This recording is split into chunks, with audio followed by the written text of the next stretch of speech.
4 ans après la mort de Johnny Hallyday, un documentaire revenant sur la tournée américaine de l'artiste effectuée en 2014 est sorti.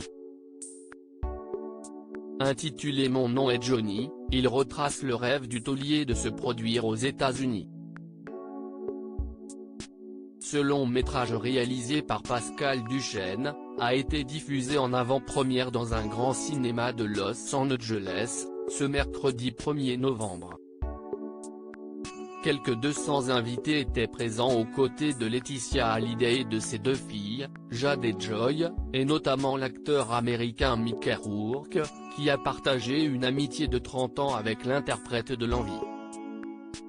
Si la veuve et les deux filles cadettes du rocker ont été particulièrement émues de revoir des images du chanteur, elles ne sont pas les seules.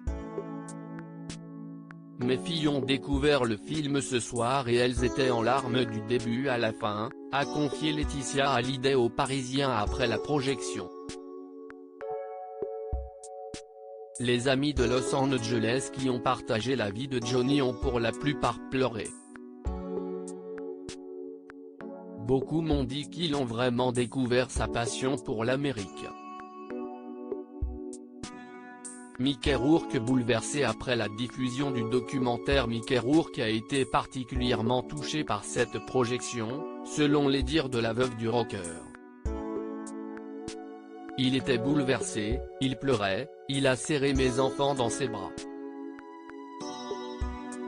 Johnny était un frère de cœur pour lui et il lui manque tous les jours, a indiqué la compagne de Jalil Lesper, avant de poursuivre, le voir ce soir dans ce documentaire a été un moment extrêmement douloureux pour lui. Ils se sont connus à l'époque de 9 semaines et demie en 1986, avant que je ne rencontre mon mari. Mickey l'a vu sur scène plusieurs fois. Et de conclure, si est un ami fidèle et aimant qui a toujours été là pour nous, et sa présence ce soir me touche beaucoup. Loading DJ.